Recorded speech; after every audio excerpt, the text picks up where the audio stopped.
কে ছিল সেই সাহাবী যেই কিনা বিয়ের প্রথম রাত্রিতে বউকে বাসুর করে রেখেই যুদ্ধে গিয়ে শহীদ হয়েছিলেন? উহুদের যুদ্ধে ৭০ জন সাহাবী শহীদ হন। সকল শহীদের লাশ এনে এক জায়গায় রাখা হয়েছে। তখন নবী করিম সাল্লাল্লাহু আলাইহি সাল্লাম সবগুলো লাশ গুনে গুনে দেখছেন, সেখানে ৬৮টা লাশ রাখা আছে, 2টা লাশ সেখানে নেই। একজন হচ্ছে তার চাচা হামজা রাদিয়াল্লাহু তাআলা আনহু, আর আরেকজন হচ্ছে হানজালা রাদিয়াল্লাহু তাআলা আনহু। নবী করিম সাল্লাল্লাহু আলাইহি সাল্লাম তখন অস্থির হয়ে পড়লেন, সব সাহাবাইকে পাঠালেন লাশ খোঁজার জন্য। হঠাৎ সেখানে এক বোরখা পরা মহিলা এসে দাঁড়ালেন নবীজির কাছে। নবীজি তখন তাকে চিনলেন না। তখন মহিলাটি বললেন, ইয়া রাসূলুল্লাহ, গতকাল আপনি একটি বিয়ে পড়িয়েছিলেন, আপনার মনে আছে?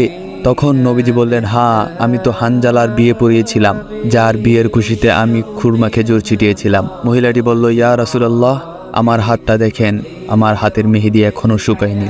গতকাল বিকেলেই আমাদের বিয়ে হয়েছিল, আর রাত 2টা বাজে উহুদের যুদ্ধের জন্য বের হয়ে গিয়েছে হানজালা। বাসর রাতেও ওনার সাথে আমার ভালোভাবে পরিচয় হয়নি। যাওয়ার আগে শুধু বলে গিয়েছেন, যদি বেঁচে থাকি তাহলে দেখা হবে দুনিয়ায়, আর যদি শহীদ হয়ে যায় তাহলে দেখা হবে জান্নাতে।